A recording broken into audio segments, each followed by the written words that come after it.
ونصلي على رسوله الكريم. أعوذ بالله من السميع العليم من الشيطان الرجيم. بسم الله الرحمن الرحيم. والمؤمنون والمؤمنات بعضهم أولياء بعض يأمرون بالمعروف وينهون عن المنكر. وقال الصلاة والتسليم طوبى لعبد جعله الله مفتاحا للخير ومغلقا للشر او كما قال الصلاة والتسلیم.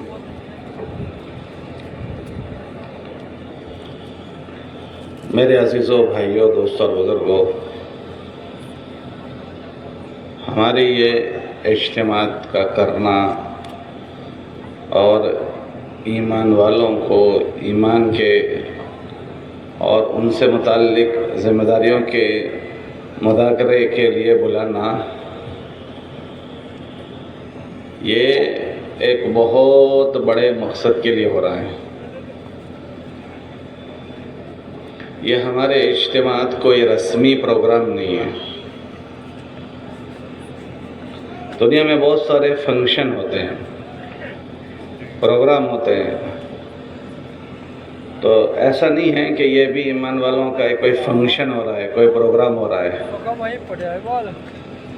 بلکہ ایک بہت بڑی ضرورت کے لیے اور ایک بہت بڑے مقصد کے لیے یہ کہنا سننا ہوتا ہے.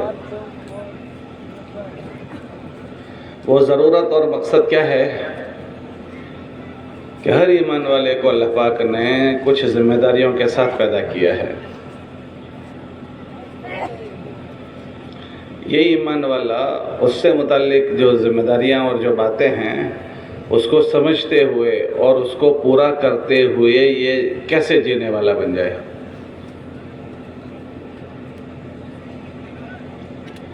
کیونکہ اللہ کی مدد اور نصرت جو اس کے ساتھ ہوگی وہ اس سے متعلق جو کام ہیں اس کے پورا کرنے سے ہی ہوگی. اگر اس چیز کا خیال نہیں کیا گیا اور یہ ایمان والا ایسے زندگی جینے لگے جیسے اور لوگ جیتے ہیں، تو یہ ایمان والے کی سب سے پہلے جو حالات ہوں گے وہ اس کی دنیا خراب ہوگی، اور اس کے بعد موت کے بعد کی زندگی. اور یہ دنیا جو ہے وہ غفلت کی جگہ ہے. اس دنیا کو غفلت کی جگہ بتایا ہے، اس دنیا کو دھوکے کی جگہ بتایا ہے. یہاں آدمی جانے انجانے غفلت کر لیتا ہے، دھوکہ کھا جاتا ہے. دھوکہ کیا ہوتا ہے کہ کرنے کی جو چیزیں ہیں وہ کرنے کی چیزوں میں اس کی مشغولیت نہیں ہو پاتی، اور نہ کرنے کی چیزوں سے بچنا نہیں ہو پاتا، کہ اس کو دھوکہ کہتے ہیں. کرنے کی چیزیں کرنے سے رہ گئی، نہ کرنے کی چیزوں سے بچنا نہیں ہوا، نہ کرنے کی چیزیں کرنے لگا اور کرنے کی چیزیں چھوٹ گئی.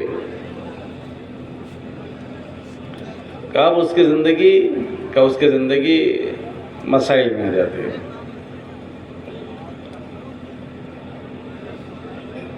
اسی لیے قرآن میں اللہ فرماتے ہیں کہ ایمان والوں کو یاد دہانی کرواتے رہو.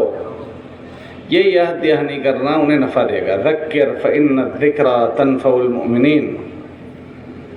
یاد دہانی کرواؤ کہ یاد دہانی کروانا انہیں نفع دیتا ہے. الحمدللہ اللہ پاک نے اس زمانے میں یہ مبارک محنت چلائی تو اس کے ذریعے سے کہنا، سننا، سمجھنا، سمجھانا ہو رہا ہے. تو ہمارا اتنا بڑا مجمع ہم دیکھیں جو مختلف علاقوں کا، مختلف بستیوں کا، کہ یہ اپنے دین پر اس کی برکت سے باقی ہے.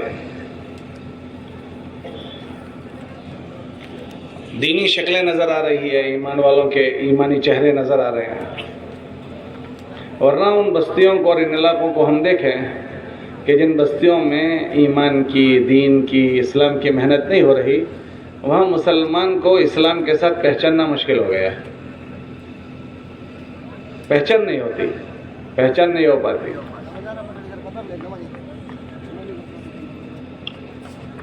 ایمان والا اپنی بنیادی باتیں بھول چکا. اب ایک ہفتے 10 دن پہلے ہم لوگ علی گڑھ گئے ہوئے تھے. علی گڑھ سے ہم لوگ متھرا بائی روڈ جا رہے تھے. راستے میں ایک جگہ پر ہم مغرب کی نماز پڑھنے کے لیے رکے. ہم نے نماز پڑھ لی تو 4 جوان سائڈ پر کھڑے تھے. انہوں نے ہم کو سلام کیا تو ہم لوگ ان سے ملنے کے لیے چلے گئے. تو ہم نے خیر خیریت پوچھنے کے بعد کہی کہ آپ نے ہمارے ساتھ نماز نہیں پڑھی. تو وہ یہ کہنے لگے کہ ہمیں نماز پڑھنا نہیں آتا. ہم آپ کو نماز پڑھتے دیکھتے ہیں تو ہمارا دل دکھتا ہے, لیکن ہمیں پڑھنا نہیں آتا. ہم پڑھنا چاہتے ہیں لیکن آتا نہیں ہے. میں نے پوچھا کیوں؟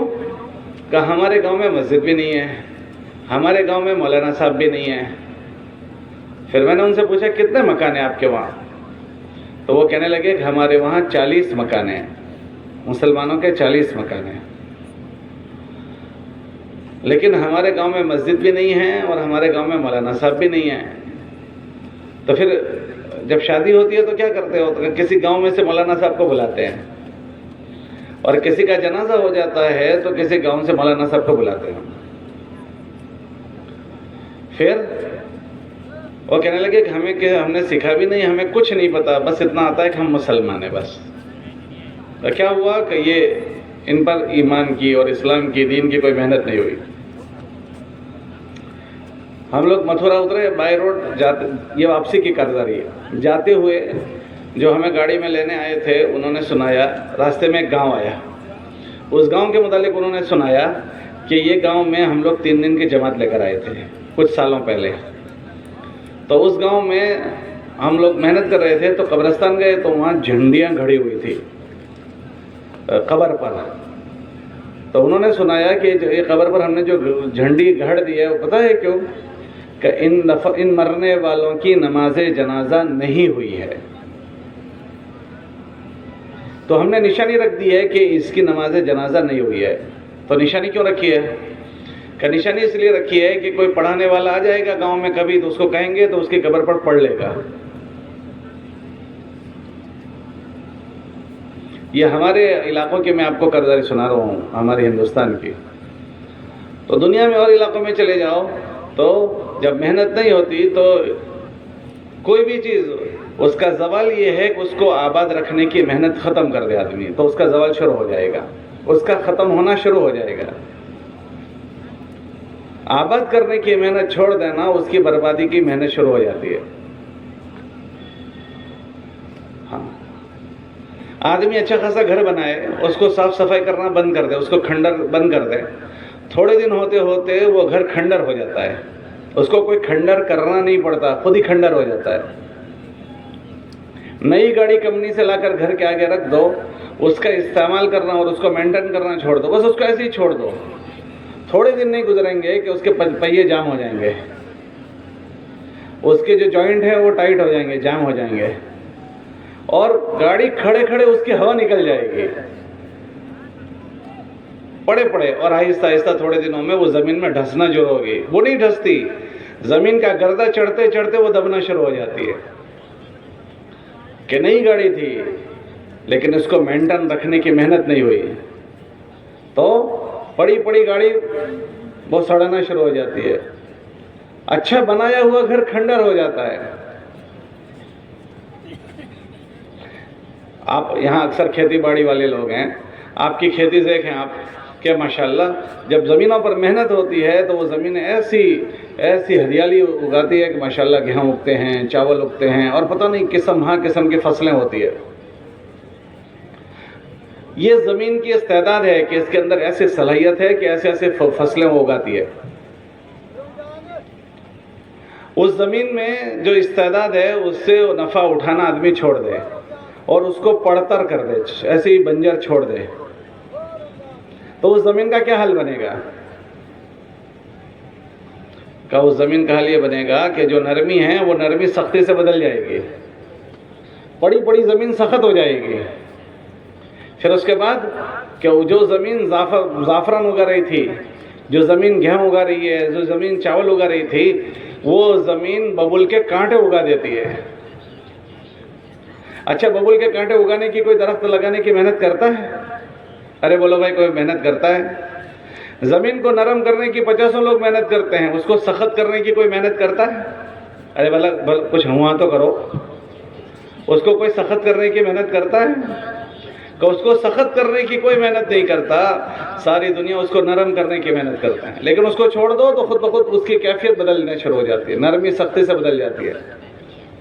اور اس کے بعد کہ جو زمین زعفران اگا رہی تھی، گیہوں اور چاول اگا رہی تھی، وہ زمین ببول کے کانٹے اگانا شروع کر دیتی ہے، اور ایک کانٹے کا درخت نہیں اگتا، پتہ نہیں کتنے درخت ببول کے اگ جاتے ہیں، اور جو زمین چٹیل میدان تھی وہ ایک جنگل بن جاتا ہے، جنگل۔ پھر اس کے بعد کہ وہ زمین میں زہریلے جانور بس جاتے ہیں، زہریلے جانور بستے ہیں۔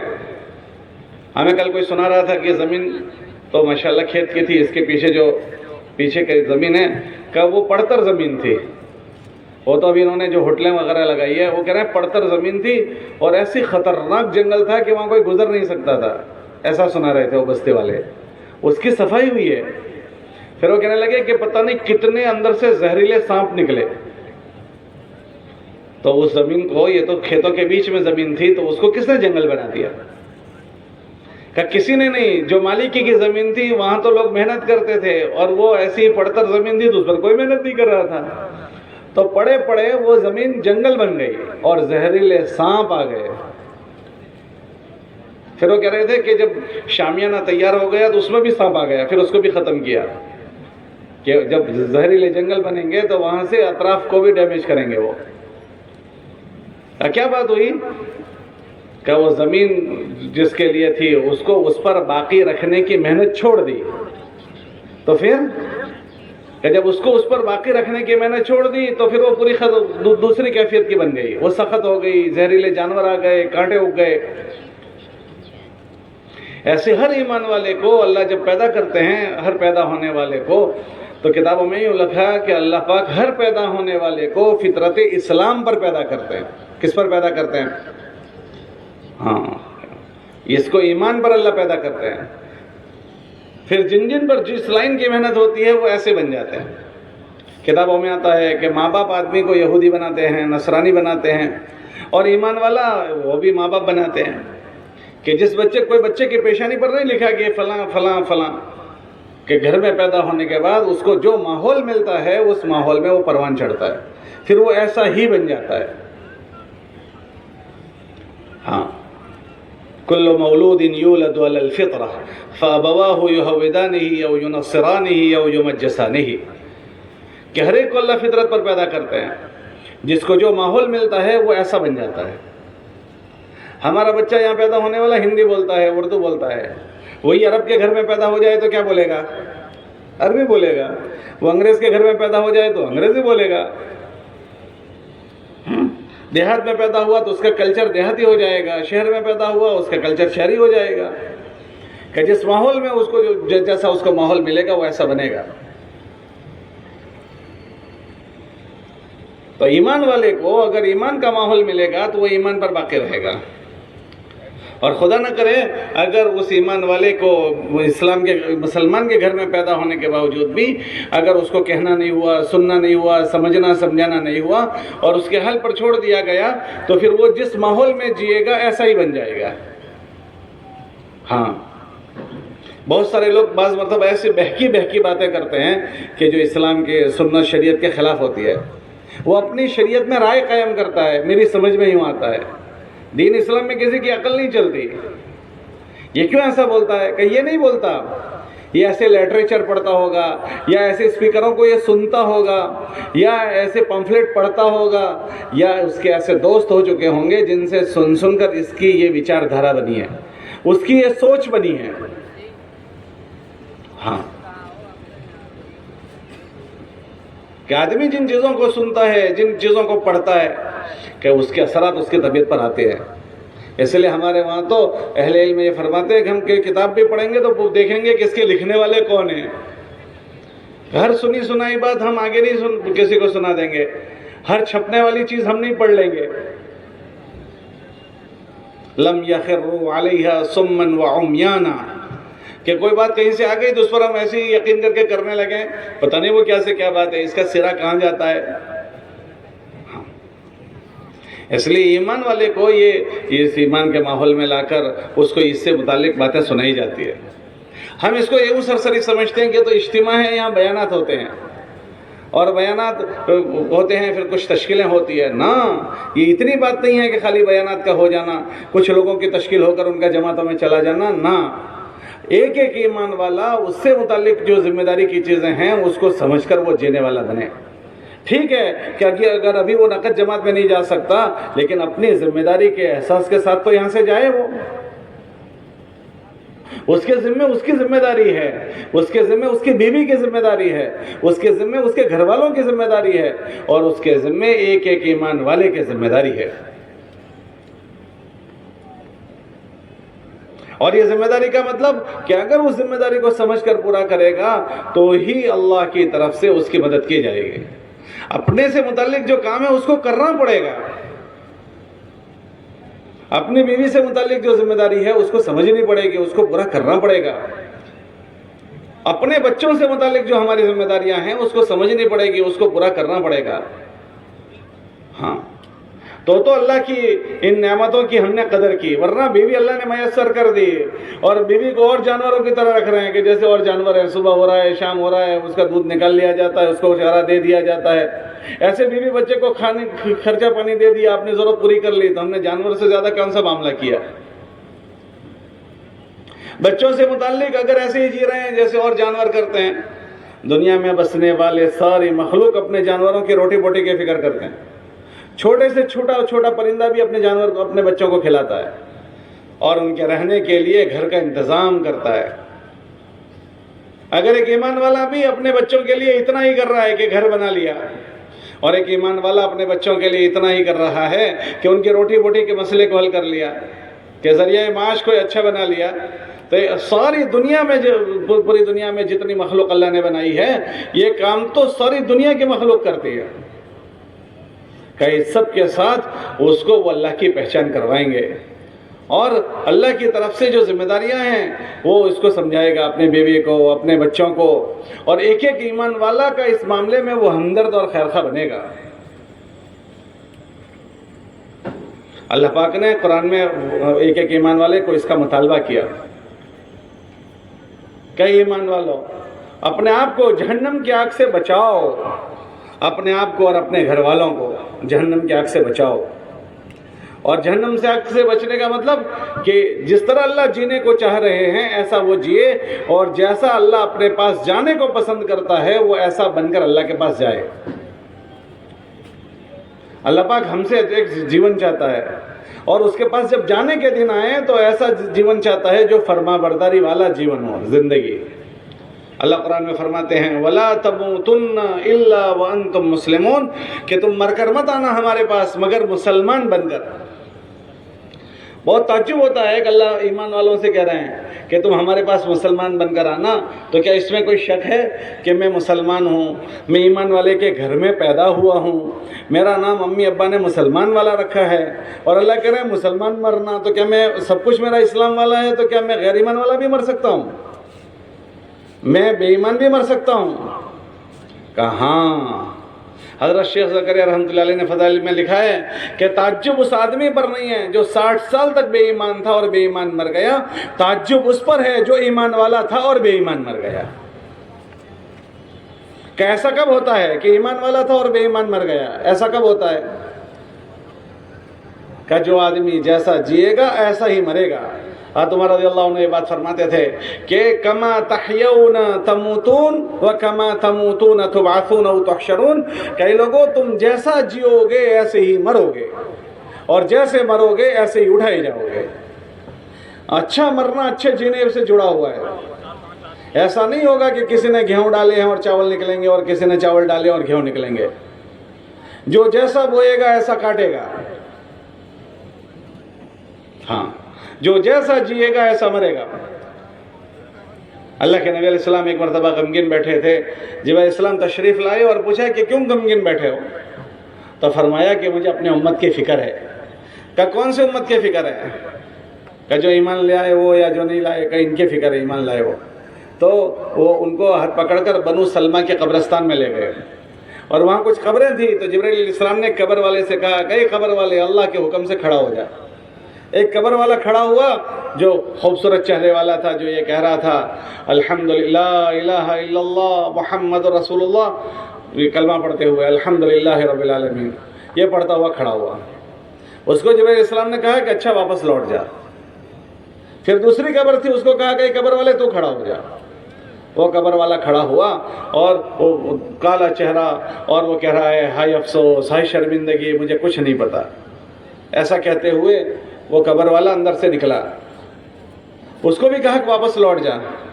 پھر ہمارے نبی علیہ السلام سے جبرائیل علیہ السلام نے فرمایا کہ دیکھو یہ جس حال میں جی رہا تھا اسی حال میں مرا، اور اب اٹھا رہے ہیں تو اسی حال میں اٹھ رہا ہے. اور یہ دوسرا آدمی جس حال میں جیا تھا اسی حال میں مرا ہے، اور اب اٹھا رہے ہیں تو اسی حال میں اٹھ رہا ہے. کہ جو جیسا جیے گا ایسا ہی مرے گا. اس لیے یہاں جینے کی فکر کروائی جا رہی ہے کہ اس کا جینا کیسے اچھا ہو گیا. اگر جینا اچھا ہو گیا تو اللہ کی ذات سے امید ہے مرنا اچھا ہو جائے گا. اس کو کلمے کی تلقین نہیں کرنی پڑے گی، یہ خود کلمہ پڑے گا. ابھی 2 ہفتے ہوئے ہمارے گاؤں میں ایک آدمی کا انتقال ہوا. جمعہ کی نماز کی دوسری رکعت کے سجدے میں اللہ کو پیارے ہو گئے. جمعہ کا دن ہے، جمعہ کی نماز ہے، دوسری رکعت کے سجدے میں اللہ کو پیارا ہو گیا. کہ کیا ہے کہ کچھ نہیں، اچھا جیا ہے اس لیے ایسا ہو رہا ہے. ہاں، ایمان والے کا جو دل ہے، دل کلمہ اللہ اس میں بستے ہیں، اس میں بھرنا ہے کلمے کو. ہاں، جب اندر کلمہ جائے گا اور اس جیسے زندگی بنے گی تو بغیر کلمہ تلقین کیے موت کے وقت وہ پڑھے گا. ایک بزرگ کو کوئی آدمی کلمہ تلقین کر رہا تھا تو وہ کہنے لگے کہ اس سے تو اتنے سالوں سے غفلت نہیں ہوئی، اب تم ہم کو تلقین کر رہے ہو؟ اتنے سالوں سے اس سے تو غفلت ہم نے نہیں کی، اور اس سے کوئی مناسبت ہی نہیں ہے دین کو، اسلام کو اس دل سے. تو پھر موت کے وقت دھکا مار گاڑی چلتی نہیں ہے. ہاں، آپ دیکھو 50 لوگ ایسے ملیں گے، 10 آدمی آس پاس بیٹھے ہیں، کلمہ پڑھا رہے ہیں، لیکن اس کی زبان چلنے کو تیار نہیں ہے. ہمارے بزرگ فرماتے تھے کہ ایمان والے کے دل کی مثال کیسی ہے؟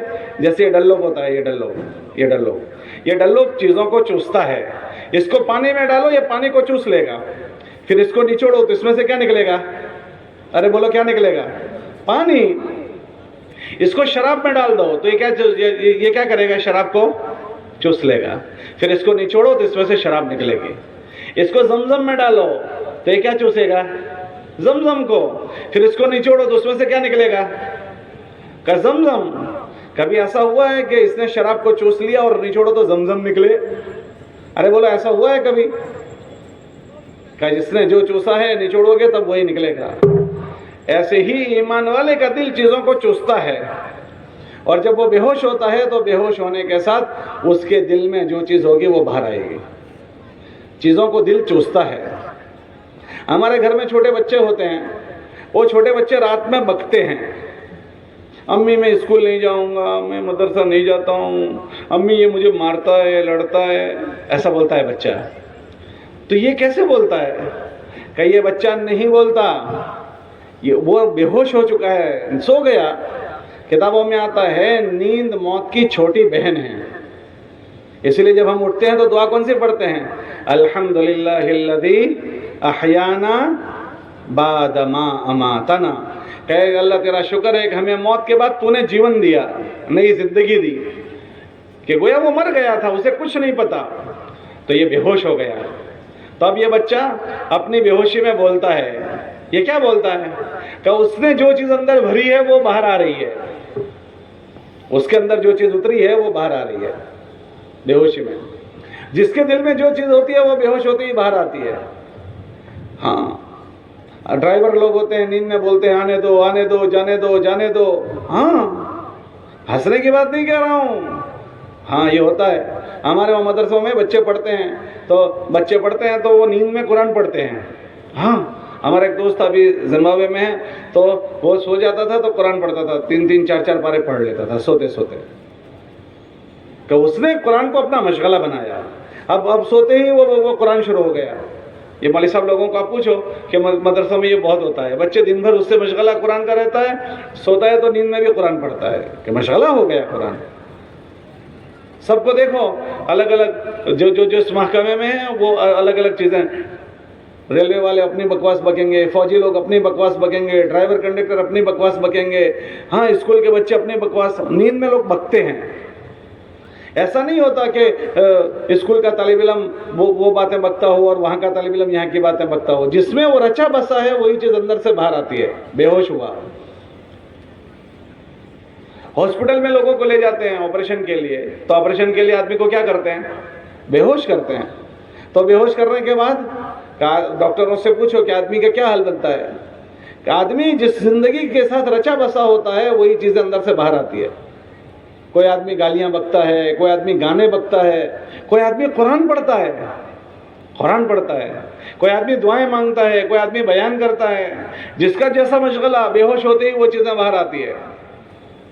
جیسے نیند بے ہوشی ہے, ایسے ہاسپٹلوں میں لے جاتے ہیں وہ بھی بے ہوشی.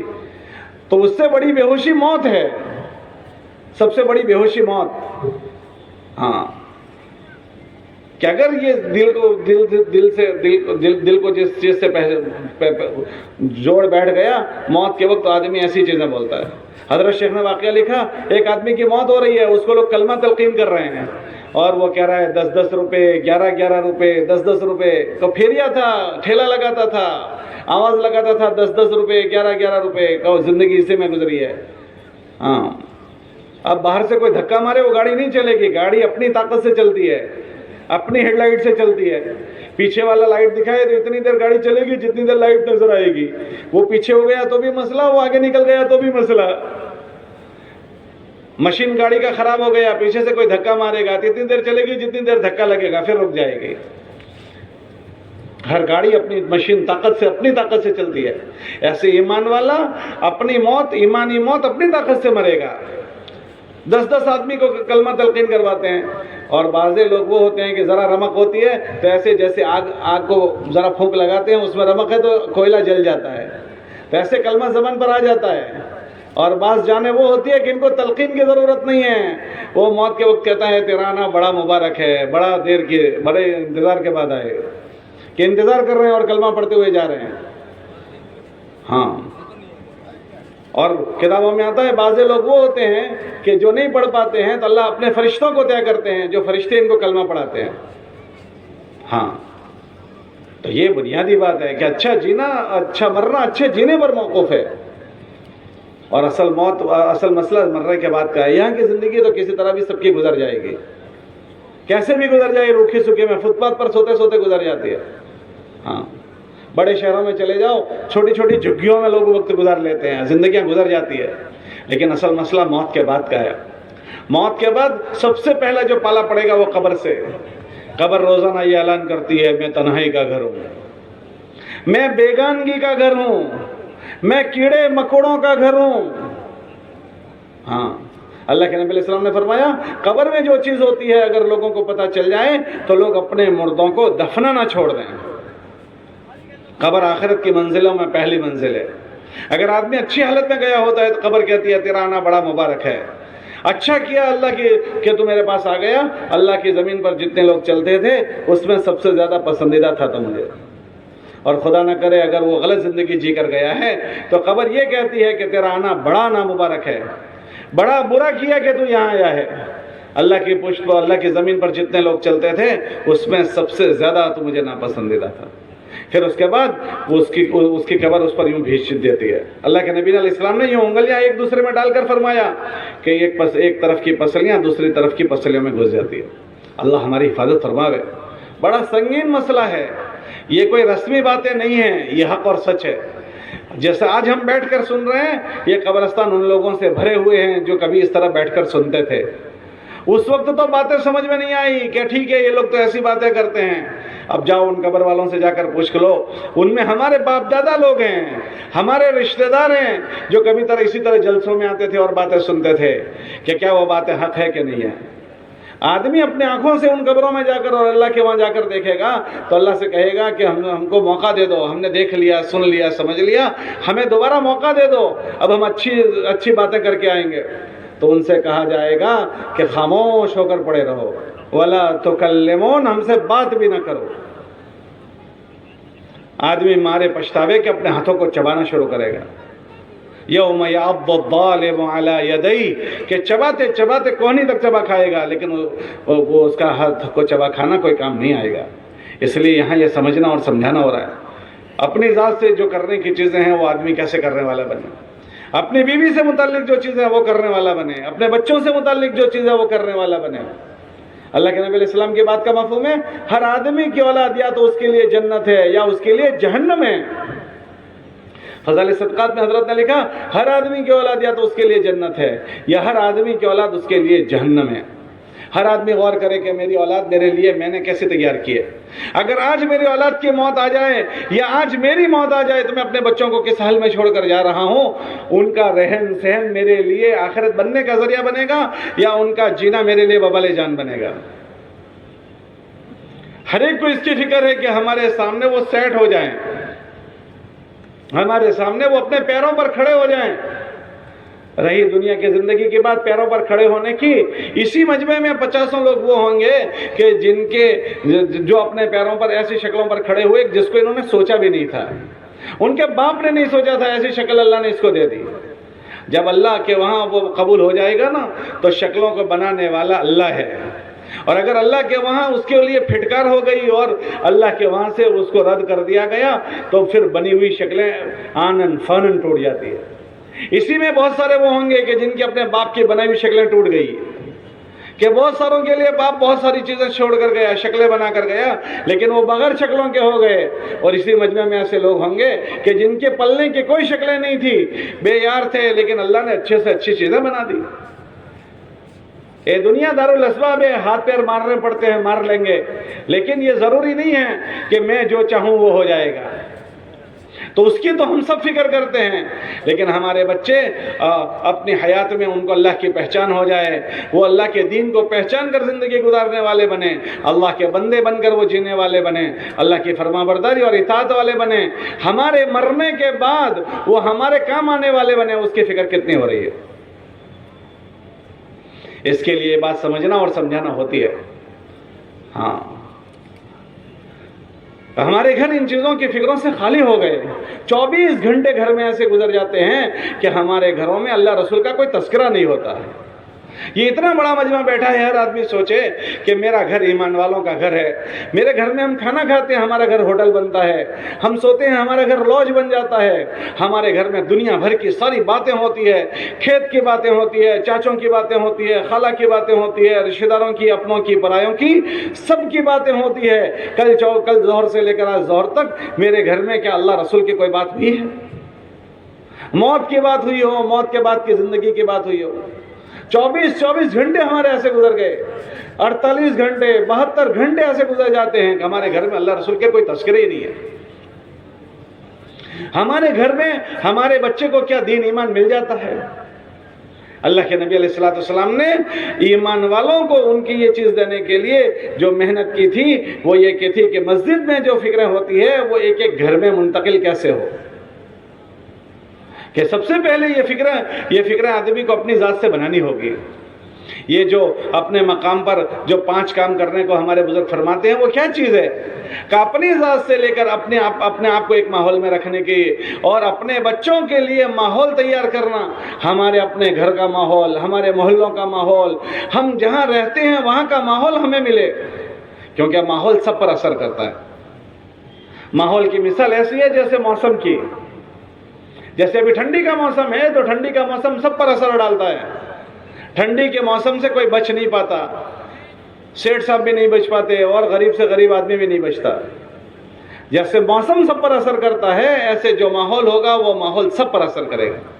اس لیے ہمارے نبی علیہ السلام نے سب سے پہلے جو بات کی وہ یہ کی کہ ہر مسجد میں آنے والا نبی کے فکروں میں کیسے شریک ہو جائے، اس کے چرچے حضور کی مسجد میں زندہ ہوئے، کہ ہر نماز میں آنے والا نبی علیہ السلام کی فکریں لے کر جاتا تھا۔ ہاں، تجارت کرنے والوں نے آپس میں باری بنا لی تھی کہ آدھا دن آپ میں تجارت میں رہوں گا، آدھا دن آپ حضور علیہ السلام کے مجلس میں رہیں۔ حضور کیا فرما رہے ہیں کہ نبی علیہ السلام پر دین نازل ہوتا تھا، وہ صحابہ کو سمجھاتے تھے تو ہر آدمی اس کو اپنی ضرورت کی چیز سمجھ کر سنتا تھا۔ ہاں، اور اس کے پابند بننے کی اس کی فکر تھی۔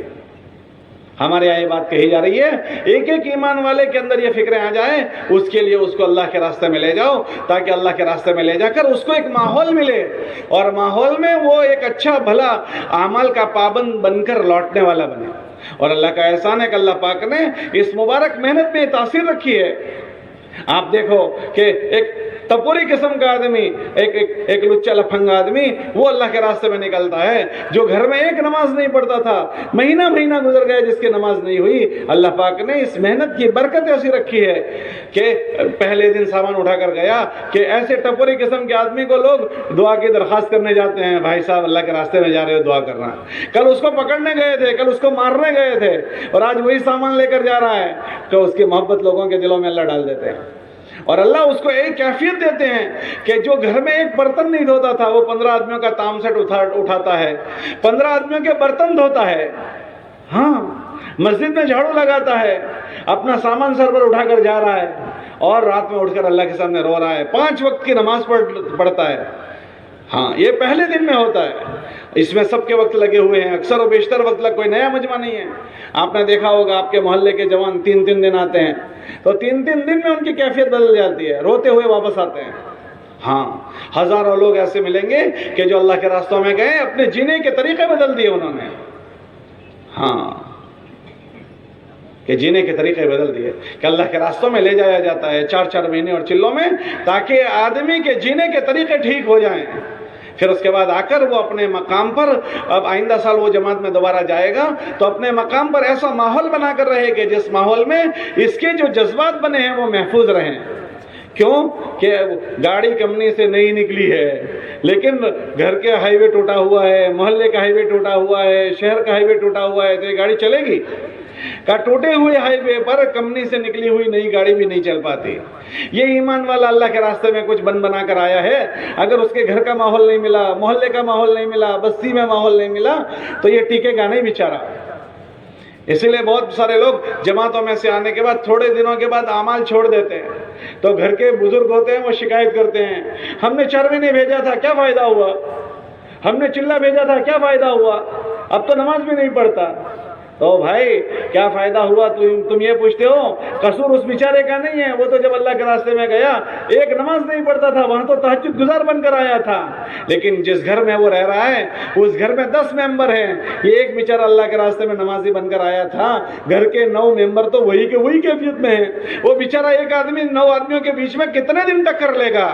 تھوڑے دنوں میں وہ ایسا ہی ہو جائے گا۔ وہ ایک آدمی بیچارہ جس محلے میں رہ رہا ہے وہ محلے میں بے دینی کا ماحول ہے، اب وہ ایک آدمی بیچارہ کیسے ٹکر لے لے گا؟ ایک آدمی کیسے ٹکر لے گا؟ محلہ خراب ہے۔ ہاں جس شہر میں رہ رہا ہے شہر کی فضا گندی ہے، اب ایک آدمی جو وہ بن کر آیا ہے وہ کیسے ٹکر لے لے گا؟ اللہ کے نبی علیہ السلام کے ماحول ایسا تھا کہ منافق بھی مسجد میں آتا تھا۔ کیوں کہ منافق کو بھی یہ ڈر تھا کہ یہاں 100% سارے لوگ نمازی ہیں، اگر میں نماز میں نہیں جاؤں گا تو میرا نفاق ظاہر ہو جائے گا۔ تو ماحول کا اثر تھا کہ ماحول کے اثر میں منافق بھی نماز میں آ رہا ہے، اور ہمارے محلوں کا ماحول نہیں ہے تو ایمان والا بھی مسجد میں نہیں آتا ہے۔ ہاں ماحول اثر کرتا ہے۔ ہمارے نبی علیہ السلام پر اللہ کے نبی علیہ السلام سے پہلے 600 سال ایسے گزرے ہیں کہ یہ مبارک جگہ جو مکہ مکرمہ ہے اس مبارک جگہ پر کوئی محنت کرنے والا نہیں آیا۔ تو وہ مبارک جگہ کیسے مبارک ہے کہ اللہ پاک نے سب سے پہلی جو گھر بنایا وہ اپنا گھر، ہدایت کا مرکز مکہ مکرمہ بنایا، بیت اللہ۔ اللہ قرآن میں فرماتے ہیں ان اول بیت وضع للناس للذی ببکۃ مبارکا وہدی، کہ یہ بیت اللہ جو ہے وہ ہدایت اور برکت کی جگہ ہے۔ ہاں وہ ہدایت اور برکت کی جگہ، اس کے اطراف میں ہمارے نبی علیہ السلام سے پہلے لوگ اللہ کے غیر کی عبادت کرتے تھے، اللہ کے غیر کی پوجا کرتے تھے۔ تو جب وہاں ایک لمبا زمانہ اس طرح سے گزرا تو وہ جو اطراف میں اللہ کے غیر کی عبادت کی جا رہی تھی اس کا ماحول بڑھتے بڑھتے اتنا بڑھا کہ بیت اللہ جیسا بیت اللہ جو ہدایت کا اور توحید کا مرکز ہے وہ بھی اللہ کے غیر اللہ سے نہیں بچ پایا، وہاں بھی وہ بت گھس گئے۔ اور 1 2 نہیں، وہ اطراف میں جو فضا تھی وہ ساری کی ساری بیت اللہ کے اندر آ گئی. تو جب بیت اللہ جیسا بیت اللہ اس کے اطراف کے ماحول سے متاثر ہو گیا اور وہاں یہ سب چیزیں گھس گئی، تو پھر جو ماحول ہمارے محلوں کا ہوگا، جو ماحول ہماری بستیوں کا ہوگا، کیا ہمارے گھروں پر اثر نہیں کرے گا؟ اسی لیے اللہ کے نبی علیہ السلام نے اب جو سب سے پہلی محنت کی وہ یہ کی تھی کہ ہر ایمان والے کو وہ اچھے ماحول میں کیسے آئے. تو مدینہ منورہ کا ایسا ماحول بنایا کہ مدینہ منورہ کے ایک ایک گھر میں حضور علیہ السلام کی مسجد میں جو فکریں ہو رہی تھی وہی فکریں ایک ایک گھر میں منتقل ہوتی کہ ہر آدمی اپنی تجارت کے ساتھ، اپنی مشغولیتوں کے ساتھ اللہ کے نبی علیہ السلام کی فکروں میں شریک ہوتا تھا. ان کے ساری جگہوں پر ہر گھر میں یہ فکریں پہنچی، اور جب گھر میں پہنچی تو اس گھر میں پلنے والا ایک ایک آدمی، مرد ہو، عورتیں ہوں، بچے ہوں، ہر آدمی کا جذبہ وہ بنا جو اللہ کے نبی علیہ السلام نے جذبہ بنایا تھا. ہر ایک کا جینے کا جذبہ وہ بنا، ان کے بچے بھی اور ان کے بڑے بھی، ان کی عورتیں بھی، کہ سب سے پہلا کہ ہر آدمی یہ کہ میرا جینا ایسا ہو جائے جیسے ہمارا اللہ چاہتا ہے، ہمارے نبی علیہ السلام نے ہم کو جینے کے طریقے سمجھائے، ایسا جینا ہمارا کیسے ہو جائے، اور اس یقین کے ساتھ کہ اگر زندگی ایسی بنی تو ہی ہم اللہ کی مدد کے حقدار بنیں گے، اور خدا نہ کرے اگر ایسے زندگی نہیں ہوئی تو یہ بہت بڑا پاپ ہے، یہ بہت بڑا جرم ہے. اس احساس کے ساتھ ایک ایک آدمی اس کی فکر کرے. اسی لیے کتابوں میں آتا ہے کہ جب کسی سے کوئی غلطی ہو جاتی تھی تو اس کو بہت بڑی بھول سمجھتے تھے کہ یہ بہت بڑی چوک ہوئی ہے. اللہ کے نبی علیہ السلام کے پاس آ کر فرماتے تھے، بتاتے تھے کہ حضور ہم سے یہ ہو گیا، اس کی کیا تلافی ہوگی؟ ہاں، کیونکہ وہ یہ جانتے تھے کہ اگر اللہ کی زمین پر اللہ کو ناراض کر کے یا اللہ کی مرضی کے خلاف کوئی کام ہو گیا تو کوئی آدمی چین سے جی نہیں سکتا. اس کا ایک ایک کو احساس ہوتا تھا. تو امت کے سارے طبقے اللہ کے نبی علیہ السلام نے جو بات چلائی تھی وہ بات کے ساتھ جڑے ہوئے تھے. اس لیے یہاں یہ بات کہی جاتی ہے کہ اللہ کے راستے میں آدمی جائے اور یہ فکریں بنائیں، پھر آنے کے بعد یہی فکریں اس کے گھر والوں میں منتقل ہو، اس کے لیے وہ آدمی اس فکروں پر باقی رہے. ان فکروں پر باقی رہنے کے لیے سب سے پہلا جو عمل ہمارے بزرگوں نے فرمایا کہ ہر مسجد والے روزانہ اپنی مسجد وار جماعت میں بیٹھیں. روزانہ ہر مسجد میں مسجد وار جماعت بیٹھیں اور بیٹھ کر اس کی فکر کرے کہ ہم میں اور پوری بستی میں یہ مبارک دن کیسے زندہ ہو جائے اپنی حقیقت کے ساتھ. یہ خالی گشتوں کے زندہ کرنے کے لیے مسجد وار جماعت نہیں ہے، یہ خالی یا تشکیل کے لیے کہ 3 دن 40 دن کی جماعت کے لیے نہیں، بلکہ ایک ایک ایمان والا اس دن پر کیسے آ جائے جس دن پر اللہ کے نبی علیہ السلام اس امت کو چھوڑ کر گئے ہیں. اس بات کو سوچنے کے لیے روزانہ مسجد میں مشورہ ہو. اگر آپ نے مسجد میں مشورہ چھوڑ دیا تو آپ مجھے بتاؤ کہ ہم ایمان والے ہیں، ہمارے 24 گھنٹے میں کیا اور کوئی ہمارے پاس اس کا متبادل اور ہے کہ جس میں ہم یہ تھوڑی دیر کے لیے سوچتے ہوں کہ اللہ کے اوامر اور اللہ کے نبی علیہ السلام کے طریقوں پر کیسے زندہ ہو جائے؟ کیا 24 گھنٹے میں ہمارے پاس اس کو چرچا کرنے کا اور کوئی موقع ہے؟ اس کے لیے بات کہی جا رہی ہے کہ ہر ایمان والا اس کو اپنی ضرورت کی چیز سمجھ کر روزانہ اپنی مسجد کی جماعت کے ساتھ مشورے میں بیٹھیں. یہ کوئی معمولی چیز نہیں ہے، یہ بہت بڑا عمل ہے کہ روزانہ 5 7 10 منٹ مشورے میں مسجد میں بیٹھنا اور یہ بات سوچنا کہ خصوصاً جس مسجد میں ہم رہتے ہیں اس مسجد کے اطراف میں جتنے ایمان والوں کے مکانات ہیں، ہر ایمان والے کے مکان پر ایسے کیسے محنت ہو جائے کہ اس ایمان والے کے گھر میں اچھا جینا زندہ ہو جائے. ہاں، اس کو سوچنا، اس سوچنے کو کہتے ہیں مشورہ، کہ ہر ایمان والا اس کو اپنی ضرورت کی چیز سمجھے. اس کا نفع یہ ہوگا کہ اس کے بیٹھنے کی برکت سے اللہ پاک اس کی فکروں میں تازگی رکھیں گے کہ یہ خود اپنی ذات سے ان چیزوں میں چوکنا رہے گا اور اپنی ذات سے وہ اپنے اعمال کو کرنے والا رہے گا. دوسرا نفع یہ ہوگا کہ اس کی ان فکروں کی برکت سے اللہ پاک اس امت کا دکھ درد دے گا، اور جب وہ چلے گا پھرے گا تو اللہ کے نبی علیہ السلام کی محنت سے اس کی مشابہت ہو جائے گی. کہ نبیوں کا کام کیا ہوتا ہے؟ کہ نبیوں کا کام یہ ہوتا ہے کہ لوگوں کے پاس جانا، ان کے منت سماجت کرنا اور ان کو اللہ سے جوڑنے کا کام کرنا، اللہ سے جوڑنا. ہمارے نبی علیہ السلام نے فرمایا میرا کام یہ ہے کہ میں اللہ کے بندوں کو اللہ سے جوڑتا ہوں، ادعو الی اللہ، کہ میں لوگوں کو اللہ سے جوڑنے کا کام کرتا ہوں. اب دنیا میں کوئی نبی نہیں آئے گا تو یہ کام کون کرے گا؟ ہر ایمان والا کرے گا. ہذہ سبیلی ادعو الی اللہ علی بصیرۃ انا ومن اتبعنی. حضور فرما رہے ہیں کہ میرا کام ہے اور میرے ہر کلمہ پڑھنے والے کا کام ہے، ہر ایمان والے کا یہ کام ہے. یہ اضافی چیز نہیں ہے، تبلیغ کا کام ایکسٹرا کام نہیں ہے. یہ ہر ایمان والے کے ذمے ہیں۔ اللہ نے ہم سے مطالبہ کیا ہے قرآن میں، یا ایھا الذین آمنوا کونوا انصار اللہ، اے ایمان والو تم اللہ کے دین کے مددگار بنو۔ تو ہم اللہ کے کیسے مددگار بنیں گے؟ کہ اس کے دین کے مددگار بنیں گے۔ اللہ کا وعدہ ہے جو اللہ کے دین کی مدد کرے گا اللہ اس کی مدد کرے گا۔ ان تنصروا اللہ ینصرکم، کہ تم اللہ کے دین کا کام کرو گے اللہ تمہارا کام کرے گا۔ کہ یہ بڑی بات ہے کہ اگر اللہ ہماری مدد میں آ گئے تو پھر کیا باقی رہ جائے گا؟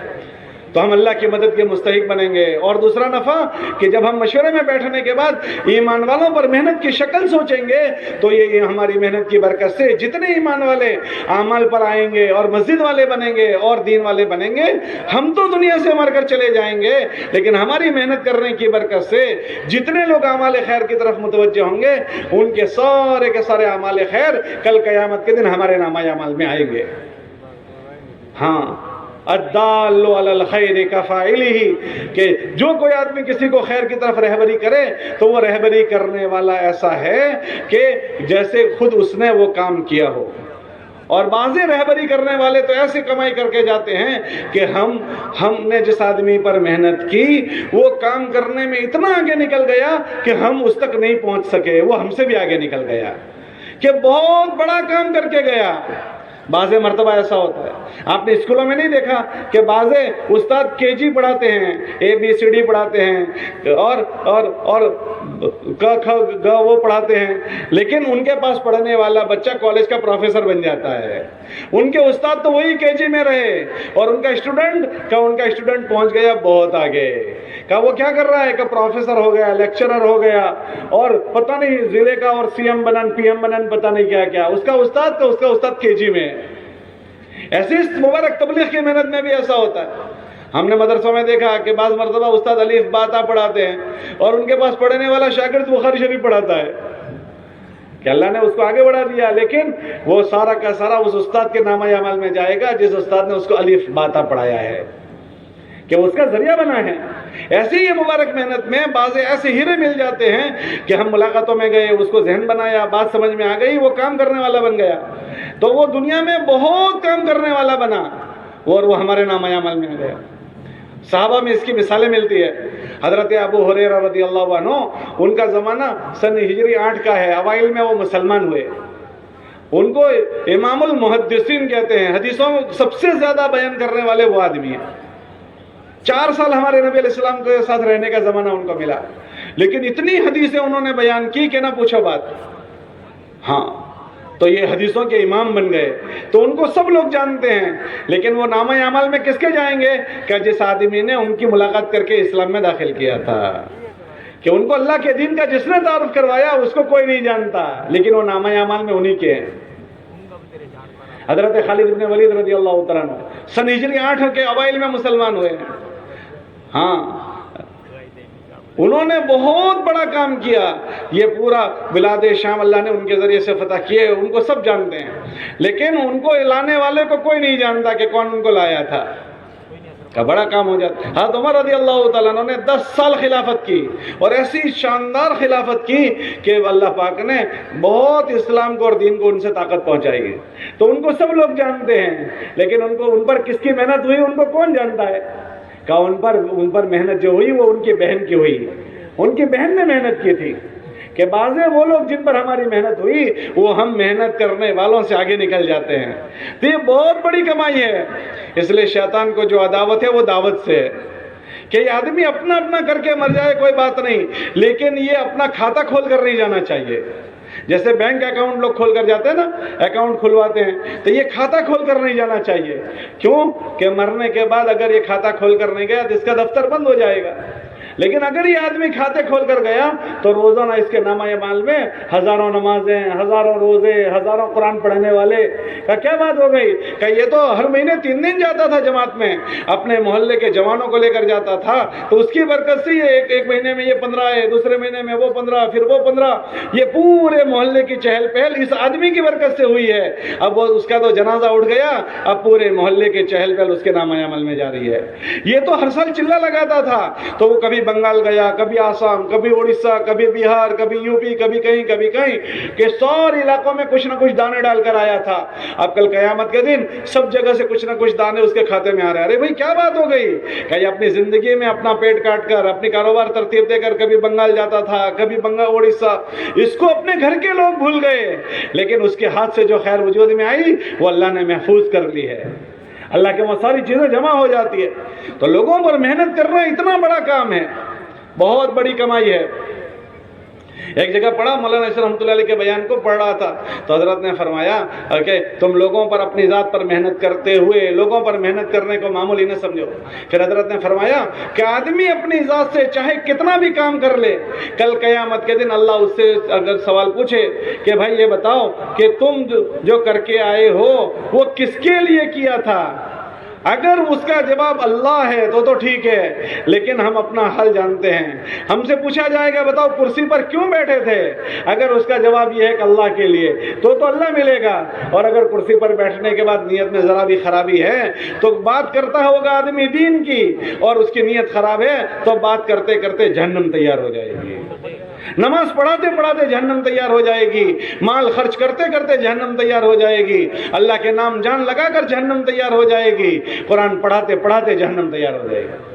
حضرت فرماتے تھے پہلا یہ سوال ہوگا بتاؤ کس کے لیے کیا ہے، دوسرا جو کیا ہے وہ کیسا کیا ہے۔ تو میں دعویٰ نہیں کر سکتا ہوں کہ میں ایسا کر کے آیا ہوں جیسا مجھے کرنے کو کہا تھا، میں اس کا دعویٰ نہیں کر سکتا ہوں، اور جتنا کرنے کو کہا تھا اس میں سے کتنا کیا تو میں دعویٰ نہیں کر سکتا ہوں کہ میں 100% کر کے آیا ہوں، میرا سب کچا کچا ہے، لیکن اللہ سے قبولیت کی امید کے ساتھ کرتا رہوں گا۔ حضرت فرماتے تھے اپنے کرنے کے ساتھ لوگوں کو کام پر لگاؤ، لوگوں کو اللہ کے دین والا بناؤ، دین والا۔ پھر فرماتے تھے کہ اگر تم نے کسی پر محنت کی تو وہ آدمی تمہاری محنت کی برکت سے مسجد میں آیا، اب تم کو اس کو کچھ نہیں آتا، وہ تمہیں دیکھ کر رکوع کر رہا ہے، تمہیں دیکھ کر نماز پڑھ رہا ہے، تمہیں دیکھ کر قوما جلسہ کر رہا ہے اور وہ اپنی نماز پوری کر رہا ہے، یہ کچی کچی نماز۔ حضرت فرماتے تھے کہ اس کے نامہ اعمال میں تو اس کا کچا عمل کچا لکھا جائے گا، لیکن اس کا کچا کچا تمہارے اعمال میں پکا لکھا جائے گا۔ کیوں کہ جو بھی محنت کرنے والا دوسرے پر محنت کرتا ہے وہ اس کو پکا بنانے کی نیت سے کرتا ہے یا کچا بنانے کی؟ ارے بھائی ذرا زور سے بولو، پکا بنانے کی۔ اب یہ اس کی اپنی بات تھی کہ وہ کچا کا کچا رہا، اس نے تو اس کو پکا بنانے کی نیت سے بات کی تھی، تو اللہ پاک اس کی نیت پر اس کے کچے کو بھی پکا کر کے اس کے نامہ عمل میں ڈال دیں گے۔ اگر کسی بندے کی روزانہ محنت لگ رہی ہے محلے میں اور روزانہ لوگوں کو مسجد والا بنا رہا ہے، نماز والا، قرآن والا، دین والا، حضور کی زندگی والا بنا رہا ہے، تو ہزاروں لوگ اس کے نامہ عمل میں کل قیامت کے دن اٹھیں گے۔ یہ بہت بڑی کمائی ہے، اس لیے شیطان کوشش کرتا ہے کہ یہ تبلیغ کا کام نہ کرے، اس کو عداوت ہے دعوت سے، یہ اپنا اپنا کر کے مر جائے تو اس کا تو سب کچا پکا پتہ نہیں کیسا نکلے گا، وہاں دیکھ لے گا، لیکن اگر یہ لوگوں پر محنت کر کے گیا تو کل قیامت کے دن ہزاروں لوگوں کی پر محنت اس کے نامہ اعمال میں آئے گی، تو یہ بڑی کمائی ہو جائے گی۔ اس لیے شیطان ہم کو یہ نہیں کرنے دے گا، اس لیے روزانہ کوشش کرنی ہے کہ ہمیں لوگوں پر محنت کرنے کے لیے اپنے وقت کو فارغ کرنا ہے، یہ بہت بڑی کمائی ہے۔ ہاں کہ ہماری محنت کے ذریعے سے بعض بیج ایسے ہمیں مل جائیں گے جو بڑا درخت بن کر اگیں گے۔ ارے بھائی تم نے بڑ کا درخت دیکھا ہے؟ ارے بھائی بڑ کا درخت دیکھا ہے؟ کس نے دیکھا ہے؟ کتنا پتلا ہوتا ہے وہ؟ ارے بھائی بڑ کا درخت کتنا پتلا ہوتا ہے؟ بہت موٹا، باہوں میں لو تو باہوں میں بھی نہیں آئے گا، اتنا موٹا۔ اس کا دانہ دیکھا ہے؟ ارے اس کا دانہ دیکھا ہے کہ اس کا دانہ رائے کے دانے سے بھی چھوٹا ہوتا ہے، باریک ہوتا ہے، یوں ہتھیلی میں رکھ کر پھونک لگاؤ، پھونک مارنے کی ضرورت نہیں، ناک کی ہوا سے اڑ جائے گا وہ، اتنا باریک دانہ، لیکن کوئی نہیں جانتا کہ اس میں اتنا بڑا بڑ چھپا ہوا ہے، اتنا بڑ، اتنا جاڑا موٹا، اتنے باریک درخت میں چھپا ہوا ہے۔ حضرت عمر پر ان کی بہن کی محنت ہوئی تو بہن کو نہیں پتا تھا کہ یہ عمر اتنا بڑا بھاری آدمی بنے گا، کہ ہمارے نبی نے فرمایا لو کان بعدی نبیا لکان عمر، کہ اگر میرے بعد کوئی نبی ہوتا تو وہ عمر ہوتے، یہ میرا بھائی اتنا بھاری بھرکم بنے گا کہ جس گلی سے وہ گزر جائے وہاں سے شیطان بھاگ جائے۔ بہن کو نہیں پتا تھا کہ میرا بھائی اتنا بھاری بھرکم بنے گا کہ 10 سال وہ اسلامی حکومت کو چلائے گا۔ بہن کو پہلے دن نہیں پتا تھا کہ یہ خلفائے راشدین میں بنے گا, ہمارے نبی علیہ السلام کا اتنا مقرب بنے گا. اس کی تو محنت ہو گئی تھی, اللہ نے بہن کے نصیبے جگا دیے. ہمیں نہیں پتا کہ ہماری محنت سے کیسے کیسے ہیرے تیار ہو جائیں گے اور ہم تو دنیا سے چلے جائیں گے. وہ بڑھ کے درخت جو ہم ڈال کر جائیں گے وہ اتنے بڑے بڑے جھاڑ بن کر اگیں گے جو ہمارے نامہ اعمال میں آئیں گے. مولانا الیاس رحمۃ اللہ علیہ کو اللہ نے ذریعہ بنایا یہ محنت کے چلنے کا. وہ قبر میں جا کر سو چکے ہیں, اب یہ ہزاروں کا مجمع ان کے نامہ اعمال میں. یہ تو ایک اجتماع, دنیا میں ہزاروں اجتماع ہو رہے ہیں, دنیا میں ہزاروں لوگ بیگے لے کر پھر رہے ہیں کہ ان کی پتہ نہیں کتنی بڑی جنت بن رہی ہوگی. اس لیے ہم اس کو معمولی چیز نہ سمجھیں. روزانہ اپنی مسجد کو وقت دیں. روزانہ عام طور سے ہمارا کاروبار کا 8 گھنٹے کا ٹائم ہوتا ہے, 8 گھنٹے ہم اپنے کاروبار میں ہوتے ہیں. ارے بھائی آپ کے یہاں لوگ کتنے گھنٹے کاروبار کرتے ہیں؟ ارے بولو ذرا کتنے گھنٹے کرتے ہیں؟ 8 گھنٹے کاروبار کرتے ہیں. دن 24 گھنٹے کا ہوتا ہے, ہم 8 گھنٹے کاروبار میں دیتے ہیں. 8 گھنٹوں میں سے کچھ وقت ہم نکالیں. 8 گھنٹے کاروبار کے 100% آپ لے لیجئے اور 6-7 گھنٹے ہم آرام کرتے ہیں. ارے بھائی 8 گھنٹے آرام کر لیجئے, 8 گھنٹے آرام کر لو, 8 گھنٹے کاروبار میں دے دو. 24 گھنٹے میں سے 16 گھنٹے ختم ہو گئے, اب پھر بھی 8 گھنٹے بچے ہیں. یہ 8 گھنٹے ہم کہاں دیتے ہیں اس کا جائزہ لیں. ہم کہاں دیتے ہیں؟ کیا دوستوں کے کندھوں پر ہاتھ رکھ کر باتیں کرنے بیٹھ جاتے ہیں, باتیں کرتے کرتے گھنٹہ پورا کر ڈالتے ہیں. ہوٹل پر چوراہے پر بیٹھے تھے, باتیں کرتے کرتے چائے کی پیالے میں آدھا پونا گھنٹہ گزار دیا. گھر کے باہر ہوٹلے پر بیٹھے بیٹھے آدھا گھنٹہ گزار دیا. چائے کی چسکی لیتے لیتے آدھا گھنٹہ گزار دیا. ہم میں سے اکثر کا وقت اسی طرح گزر جاتا ہے. ہمارے بزرگ فرماتے ہیں کم سے کم ہم 2.5 گھنٹے تو روزانہ اپنی مسجد کو دیں. 2.5 گھنٹے روزانہ اپنی مسجد کو دیں, اور اللہ ہمت دے تو 8 گھنٹے مسجد کو دیں, ورنہ کم سے کم 2.5 گھنٹے دیں. اور اس میں ہر مسجد والے اپنی مسجد کے اطراف میں ملاقاتوں کا مضبوط نظام بنائیں. ایسا نظام بنائیں کہ مسجد میں جو نماز میں آنے والے ساتھی ہیں وہ باقی لوگوں کی فکر کریں. ایسی فکر کریں کہ مان لو 10-12 آدمی ایک مسجد میں ہیں اور 200 مکان ہیں, تو ان مکانوں کو ان مسجد کے جماعت پر تقسیم کرو کہ بھئی ہم 12 آدمی ہیں, یہ 50 مکان ہم اپنے ذمہ لیتے ہیں, یہ 50 آپ اپنے ذمہ لے لو, یہ 50. 3 آدمیوں کی مثال کے طور پر 12 آدمی ہیں, 4 جماعتیں ہم نے بنا لی کہ چاروں جماعتوں نے 3 آدمی کی 4 جماعتیں بنا کر 50 مکان لے لیے. ہمارے بزرگ فرماتے ہیں کہ ہر 15 دن میں کوشش کرو کہ ایمان والے کے مکان کی ملاقات ہو جائے. ہر 15 دن میں ایک مرتبہ ملاقات کر لو. یہ ایمان والے 15 دن تک پتہ نہیں کہاں کہاں کے کیا کیا باتیں سن رہے ہیں. اگر ہم 15 دن میں بھی ان کو اللہ رسول کی بات نہیں سنائیں گے تو پھر پتہ نہیں ان کا دل دماغ کیسا بن جائے گا. تو کم سے کم 15 دن میں ایک مرتبہ ایسا نظام بنے کہ ہر ایمان والے کی ملاقات ہو جائے. اگر روزانہ ہم آدھے گھنٹے میں ایک مکان کی ملاقات کرتے ہیں تو 2 مکانوں میں 1 گھنٹہ ہو جائے گا, 3 مکانوں میں 1.5 گھنٹہ ہو جائے گا. اگر ایک جماعت روزانہ 1.5 گھنٹہ دے رہی ہے تو 3 مکانوں کی ملاقات ہوگی, 15 × 45 مکان, 16 دن میں ہمارے مکان پورے ہو جائیں گے. 1.5-2 گھنٹے میں ہماری ملاقاتیں پوری ہو جائیں گی. اس لیے روزانہ ملاقات کریں اور گھر میں بیٹھ کر بات کریں. جب گھر میں بیٹھ کر ہم ان سے بات کریں گے نا, اس گھر میں جتنے مرد ہیں ان سب تک ہماری بات پہنچ جائے گی. ہم جو مسجد سے فکریں لے کر گئے ہیں وہ سارے لوگ ہمارے سامنے بیٹھ کر ہماری فکروں میں شریک ہو جائیں گے. اور دوسرا, جو اگر اس گھر میں ہم اپنی فکریں بھرنا چاہتے ہیں تو ہم نے اس گھر کے ایک آدمی سے کھیت پر بات کر لی, ایک آدمی سے دکان پر بات کر لی. ارے بھائی اس گھر میں تو 10 ممبر ہیں, ایک آدمی کے ساتھ بات کرنے سے پوری 100% بات اس کے گھر میں ہماری منتقل نہیں ہوگی. اس لیے ہمارے بزرگ فرماتے ہیں کہ ہم ان کے گھروں پر جا کر ان سے ملاقات کریں اور کوشش کریں کہ ان سے گزارش کریں کہ ہم آپ سے بیٹھ کر بات کرنا چاہتے ہیں. جب بیٹھ کر بات ہوگی, اس گھر کے مرد ہماری بات سنیں گے تو اس گھر کے سارے مردوں تک ہماری بات پہنچ جائے گی. اور عورتوں کو ہمیں یہ نہیں کہنا کہ آؤ تم بھی ہماری بات سنو, یہ فتنہ ہے. لیکن عورتوں کی فطرت میں یہ ہے کہ جب باہر کے لوگ گھر میں کوئی اگر بات کریں گے نا, وہ چپکے سنتی ہے کہ کون لوگ آئے ہیں, کیا بات کر رہے ہیں. تو تم ذرا زور سے بات کرو, 6 نمبر کی بات کرو. جب تم 6 نمبر کی گھر میں بیٹھ کر بات کرو گے تو مرد تو سامنے سن لیں گے, وہ چپکے جو سن رہی ہے وہ بھی ہماری باتیں سنے گی تو ہماری بات ان تک بھی پہنچ جائے گی. اور اگر ان تک ہماری بات نہیں پہنچی تو کوئی بات نہیں. عورتوں کی دوسری عادت یہ ہوتی ہے کہ اگر آواز نہیں پہنچی تو آپ ابھی تو بات کر کے گھر سے نکلے بھی نہیں ہوں گے, وہ پوچھے گی کون تھے, کیوں آئے تھے. یہ ان کی فطرت میں ہے. تو سارے گھر کے مرد کہیں گے مسجد والے تھے, مسجد کی یہ بات لے کر آئے تھے. یہ سب مل کر کہیں گے گھر کی تعلیم کی بات کر کے گئے ہیں, بچوں کی دینی ذمہ داری کی بات کر کے گئے ہیں. اس لیے جب ہم گھر میں بیٹھ کر بات کریں تو پورے دین کی بات کریں. تو انشاءاللہ ہماری اس نقل و حرکت کے ذریعے سے ہمارے گھر کا، ہماری مسجد کے بعد ایک ایک گھر میں پہنچ جائے گی، ایک ایک گھر میں. اور جب ایک ایک گھر میں پہنچے تو اس گھر میں بیٹھ کر پوری ہم بات کریں. خالی تشکیل کی ہم بات نہیں کریں گے چلے کے بعد 4 مہینے کے بعد. حضرت جی رحمۃ اللہ علیہ مولانا انعام الحسن صاحب فرماتے تھے تشکیل تو ہمارا 6واں نمبر ہے، اس سے پہلے 5 نمبر ہے، اس کو بول کر ہم 6واں نمبر بولیں. تو ہم جب یہ بات کریں پھر بچوں کی دینی ذمہ داری کی بات کریں، ان کو دینی علم سکھانے کی بات کریں، ان چھوٹے بچے ہیں مکتب میں بھیجنے کی بات کریں، بڑے ہیں ان کو دیندار بننے کے لیے اللہ کے راستے میں جانے کی بات کریں، گھر کا ماحول بنانے کے لیے گھر کی تعلیم کی بات کریں. جب اس طرح انشاءاللہ ہماری مسجدوں سے محنت شروع ہو جائے گی تو ہر گھر میں وائرنگ ہو جائے گا، ہر گھر میں مسجد کے بعد پہنچ جائے گی، اور پھر اللہ کے دین کے مددگار ہر گھر سے میں ملیں گے. ہمیں 3 دن کے افراد گھروں سے ملیں گے، چلوں کے افراد گھروں سے ملیں گے، 4 مہینے کے افراد گھروں سے ملیں گے. ہم جماعتیں بنانا چاہتے ہیں، لوگ گھروں میں ہیں اور ہم گھروں کی محنت نہیں کر رہے ہیں، تو پھر ہماری جماعتیں کیسے بنے گی؟ اس لیے روزانہ ہماری مضبوط ملاقاتیں ہوں تو یہ ہماری بہت بڑی کمائی ہوگی. اس لیے پورا کا پورا بیٹھنے والا مجمع طے کریں کہ روزانہ ہم مسجد کے مشورے میں بھی بیٹھیں گے، اور اتنی بڑی کمائی جب اس میں ہے تو روزانہ ہم وقت نکال کر اللہ کے گھر کو وقت ضرور دیں گے. دو گے انشاءاللہ؟ کون کون نیت کرتا ہے؟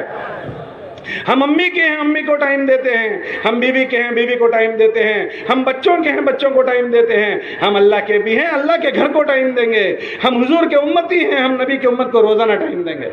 دو گے انشاءاللہ؟ اس لیے روزانہ ملاقاتوں کے ذریعے سے اس کا ماحول بنائیں. تیسرا کام جو ہمیں اہتمام سے کرنا ہے وہ یہ کہ ہر گھر میں تعلیم زندہ ہو جائے. یہ فضائل اعمال اور فضائل صدقات کی تعلیم ہم اس کو معمولی نہ سمجھیں. یہ حضرت شیخ کے پاس لکھوائی گئی ہے، ہمارے بزرگوں نے مشورے سے اس کو لکھوائی کہ وہ کیا کتابیں ہیں کہ ایمان والا مرد کیسا ہو، ایمان والی عورتیں کیسی ہو. ابھی ہمارے مجمع کو یہ نہیں پتا ہے. آپ ایمان والوں سے پوچھو تو اس کو اپنے ذمہ داری کا پتہ نہیں ہے کہ مجھ سے میرے متعلق کیا ذمہ داریاں ہیں. اس میں ایمان والے کی 5 شعبوں کی ذمہ داری لکھی ہے کہ دین 5 شعبوں کا نام ہے: ایمانیات، عبادات، معاملات، معاشرت اور اخلاقیات. ان 5 میں جب دین داخل ہوتا ہے تو ایک آدمی دیندار بنتا ہے. حضرت شیخ زکریا رحمۃ اللہ علیہ نے ان 5 شعبوں میں ایمان والا کیسا ہو اس بات کو لکھا ہے. ایمانیات کو لکھا، پھر عبادات کے 5 ارکان ایمان، نماز، روزہ، زکوٰۃ اور حج، یہ ایمان والے میں کیسے ہوں وہ باتیں اس میں لکھی. پھر اس کے بعد اس کی معاشرت لکھی، امی کے ساتھ کیسے رہے گا، ابا کے ساتھ کیسے رہے گا، بھائی بہنوں کے ساتھ کیسے رہے گا، برادران وطن کے ساتھ کیسا رہے گا، جانوروں کے ساتھ کیسا رہے گا. ایک ایک چیز کی باتیں کھول کھول کر لکھی. جب یہ کتابیں پڑھی جائے گی گھروں میں اور ہر آدمی جب اس کو سنے گا نا تو اس کے جذبات بدلیں گے، اس کی سوچ بدلے گی، اس کی فکریں بدلے گی. ہاں تو اس میں یہ چیزیں لکھی ہے، یہ اس کی معاشرت ہے. پھر اس کے بعد معاملات ہے، معاملات کہ حلال کیا ہے، حرام کیا ہے، حرام کا نوالا پیٹ میں چلا گیا تو کیا ہوگا، حرام کی زمین پر قبضہ کر لیا، ایک بارش کسی کی زمین ہمارے پاس آ گئی تو کیا ہوگا. یہ ساری باتیں حلال حرام کی اس میں لکھی ہے، اس کے ابواب باندھے ہیں. پھر اخلاقیات کا باب باندھا ہے. جب یہ تعلیم ہم خود اپنی ذات سے مسجدوں میں سنیں گے، گھروں میں پڑھی جائے گی تو ہمارے جینے کے جذبات بدل جائیں گے. ہاں اس لیے ہر گھر میں یہ تعلیم زندہ ہو. تو جب ملاقاتوں میں جائیں تو گھروں میں تعلیم زندہ ہو، ان کتابوں کی اس کی ترغیب دیں. ہر ایمان والا مسجد میں روزانہ تعلیم ہوتی ہے، مسجد کی تعلیم میں بیٹھیں اس کو ہم سنائیں. اگر گھروں میں یہ تعلیم کے حلقے زندہ ہو گئے، حضرت رحمۃ اللہ علیہ کی بات بزرگوں سے سنی، یوں فرماتے تھے کہ گھروں کے وہ سوراخ بند ہو جائیں گے جن سوراخوں سے گھروں میں بے دینی داخل ہوتی ہے. آج گھر میں بے دینی داخل ہونے کے سارے دروازے کھلے ہوئے ہیں، لیکن دین داخل ہونے کا کوئی دروازہ کھلا ہوا نہیں ہے. یہ گھروں کی تعلیم جب زندہ ہوگی تو یہ گھر میں دین کے داخل ہونے کی شکلیں کھل جائے گی. اس لیے ہمارے محلے کے ایک ایک گھر میں تعلیم زندہ ہو جائے، اس کی فکر ہمیں ہو، اور ہمارے مسجد میں آنے والا ایک ایک مصلی مسجد کی تعلیم میں بیٹھے اس کی فکر ہو.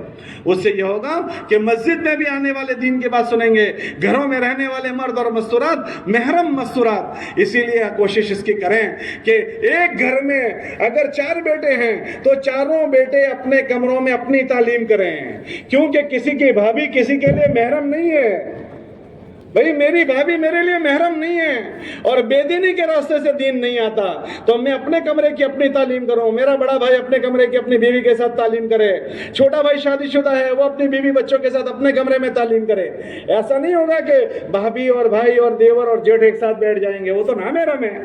ہر فیملی اپنی تعلیم زندہ کرے، اس کی ہماری کوشش ہو، اس سے انشاءاللہ ہر گھر میں ایمانیات کے اور آخرت کے اور ذمہ داریوں کے چرچے زندہ ہو جائیں گے۔ اس لیے سب نیت کرو کہ ہم تو سب یہ بیٹھنے والا پورا مجمع اس کو ضرورت سمجھ کر ہم ہمارے گھر ہوٹل ہم بناتے ہیں، ہمارے گھروں کو ہم لاج بناتے ہیں، ہمارے گھروں کو ہم ایمان کے چرچوں سے اور ایمان کے تذکروں سے خالی ہو چکے ہیں۔ یہ پورا مجمع جائزہ لے کہ میرے گھر میں اللہ رسول کے تذکرے کب ہوتے ہیں۔ میں ایک تعلیم کے عنوان کو اگر زندہ کرتا ہوں تو میرے گھر میں اللہ رسول کے تذکرے زندہ ہو جائیں گے اور میرے بچوں کے کان پر اللہ رسول کی بات پڑے گی۔ ہماری عورتیں اور ہمارے بچے ساری باتیں جانتے ہیں، اگر ہماری عورتیں اور بچے نہیں جانتے وہ اللہ رسول کو نہیں جانتے ہیں۔ یہ میرا قصور ہے، میں نے ان کی ساری ضرورت کی چیزیں گھر میں لایا ہوں۔ اللہ کی پہچان ہو، انہیں نبی کی پہچان ہو، انہیں اپنے دین کی پہچان ہو، انہیں اپنی ذمہ داریوں کی پہچان ہو، اس کی حق تلفی میں نے کی ہے، میں اس کا ذمہ دار ہوں۔ اللہ مجھے معاف فرماوے، میں آج توبہ کروں اور آج نیت کروں کہ انشاءاللہ آج سے میں اپنے گھر میں ضرور تعلیم کے حلقے کو قائم کروں گا۔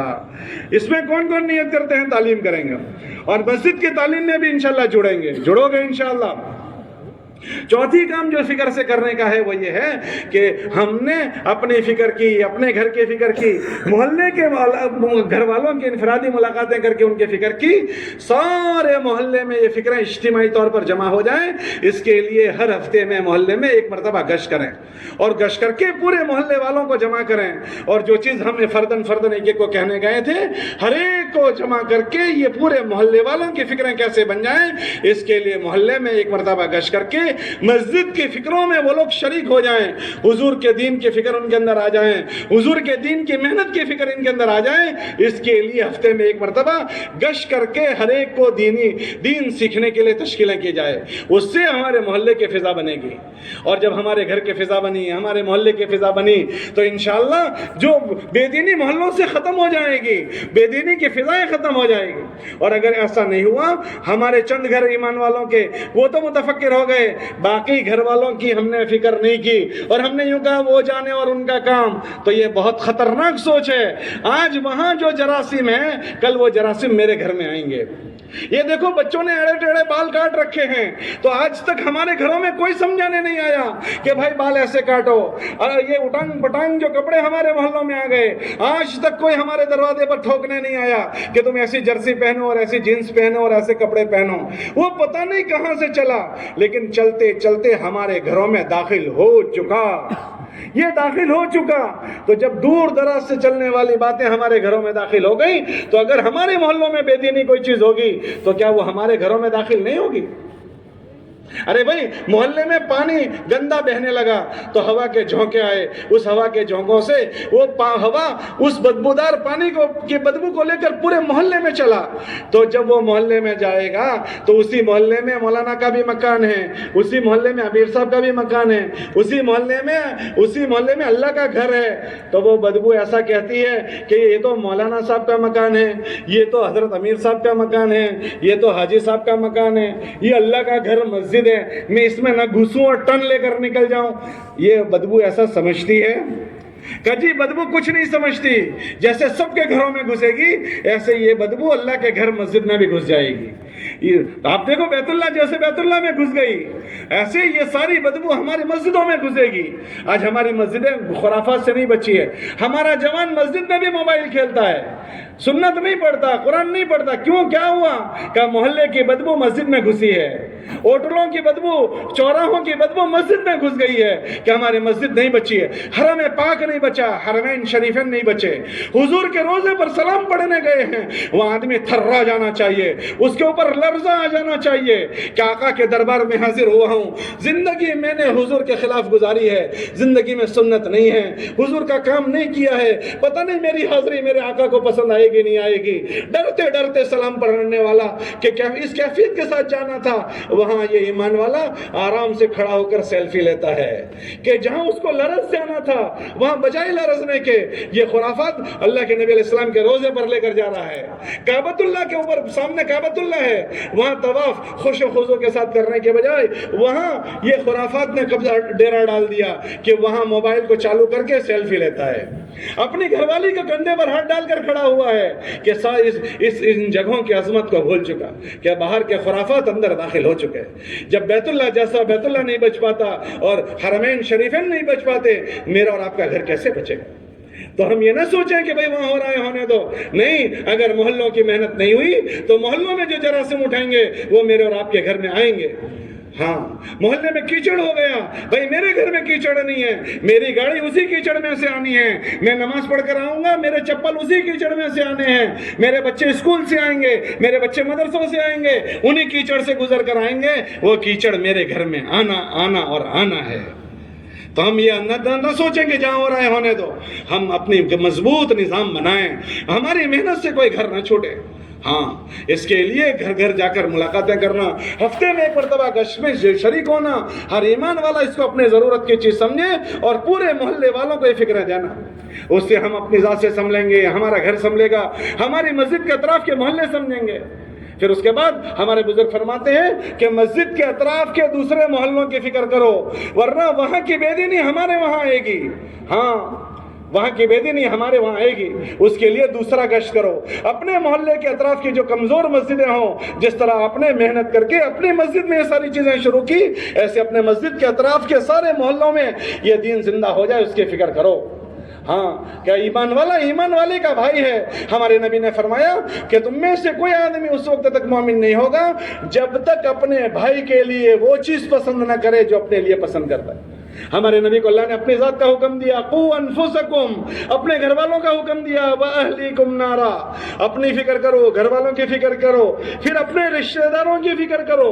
ہاں، وانذر عشیرتک الاقربین، اپنے خاندان والوں کی، پھر اس کے بعد مکے والوں کی، ولتنذر ام القری، مکے والوں کی، پھر اس کے بعد مکے کے اطراف میں رہنے والوں کی، ومن حولها، کہ ہم اپنی گشتوں کے ذریعے سے اپنے اطراف کے رہنے والوں کی فکر کریں گے، وہ ہمارے بھائی ہیں۔ ایک ایمان والا بھی جہنم میں جائے ہم اس پر راضی نہیں ہیں، یہ ایمان والا بے دینی کے ساتھ زندگی گزارے ہم اس پر راضی نہیں ہیں۔ اس کے لیے جو ہمارے پاس عمل ہے وہ دوسرے گشت کا عمل ہے کہ دوسرے گشت کے ذریعے سے ہماری پوری مسجد کی جماعت اس دوسرے گشت کے لیے کوئی مسجد مانگ لیں اور 2, 2.5, 3 مہینے اس مسجد پر جم کر محنت ہم کریں کہ وہاں ایمان والے ہیں لیکن وہاں اس محلے میں کوئی دین کی محنت نہیں ہے۔ اگر اس محلے میں کوئی دین کی محنت نہیں تو بے دینی اس ایمان والوں کے گھروں کو کھا جائے گی۔ ہم نے جیسے ٹارگٹ بنا کر اپنی مسجد کے اطراف کے مکانوں میں محنت کی، ایسے ٹارگٹ بنا کر اس محلے کو اپنے محلے میں شامل کر لیں۔ ہمارے 200 مکان ہیں، اس مسجد کے اطراف میں 100 مکان ہیں، ہم اس کو اپنی مسجد میں شامل کریں۔ 200 اور 300 جیسے روزانہ کی محنت ہم اپنی مسجد میں کرتے ہیں، ایسے جہاں دوسرا گشت ملا ہے وہاں جا کر بھی ہم روزانہ ملاقاتوں کا نظام بنائیں۔ روزانہ 2.5 گھنٹے لگانے کے لیے جب ساتھی وہاں جائیں گے تو روزانہ ملاقاتیں ہوتے ہوتے اللہ پاک 2-2.5 مہینے میں اس مسجد والوں کو اس کی توفیق دے دیں گے۔ پھر ہفتے میں ایک مرتبہ پوری مسجد اور جماعت جا کر وہاں جب گشت کرے گی تو وہاں سے 3 دن کے لوگ ملیں گے، چلوں کے لوگ ملیں گے۔ اس کی برکت سے اللہ مسجد کے اطراف کے سارے لوگوں کو، بستی کے اطراف کے لوگوں کو دین اور دین والا بنا دے گا۔ اس لیے چوتھا کام جو ہمیں فکر سے کرنا ہے وہ 2 گشت، ایک اپنی مسجد کا اور ایک اطراف کا۔ یہ پورا مجمع طے کرے کہ انشاءاللہ ہم اس کو کریں گے۔ بھائی سب طے کرتے ہو کون کون کریں گے دونوں گشت؟ اور 5واں کام جو ہمیں فکر سے کرنا ہے وہ یہ کرنا ہے کہ ہمارے ضلع کی بستیاں، ہمارے ضلع کے سینٹر بستیاں، ہم نے اپنے فکر کی، ہمارے بستی والوں کی کون فکر کرے گا؟ اس کے لیے ہر مہینے میں ہر ذمہ دار ساتھی اپنے ساتھ ایک معاون کو لیں اور مہینہ بھر محنت کر کے اپنے ساتھ 27 دن میں 3 دن کی جماعت بنائے۔ اور 3 دن کی جماعت جب وہ بنائے گا نا، ایک ذمہ دار ساتھی، اللہ پاک اس کی برکت سے 3 بڑے نفع ظاہر کرتے ہیں۔ ایک تو یہ خود آدمی اپنی ذات سے ذمہ دار تھا، جب اس کا وقت نہیں لگتا تو یہ کمزور ہو جاتا ہے۔ جیسے موبائل چارجنگ نہ کرو تو وہ ڈسچارج ہو جاتا ہے، اس سے بات نہیں ہوتی، ایسے یہ ایمان جو بنتا ہے وہ ایمان کی محنت سے بنتا ہے۔ جب یہ ایمان والا اپنا وقت لگائے گا نا تو اس کے ایمان میں چارجنگ ہوگا، اس کی فکروں میں تازگی آ جائے گی، اعمال کی فکریں آ جائے گی، ایک وقت لگانے سے اس کو یہ نفع ہوگا۔ دوسرا، جب یہ ذمہ دار اپنے ساتھ اپنے 3 دن لگانے کو طے کرے گا تو اس کے محلے کے 10-15 نوجوان تیار ہوں گے، جن نوجوانوں پر 3 دن میں ہمیں دین زندگی میں لانے کی محنت کرنے کا موقع ملے گا کہ اس مرتبہ گئے 15 آدمی آ گئے، دوسرا ساتھی گیا اس کے ساتھ 15 آدمی آئے، اب محلے کے نوجوانوں کو دین بھرنے کا ہمیں موقع ملا ہے، یہ دوسرا نفع ہوگا۔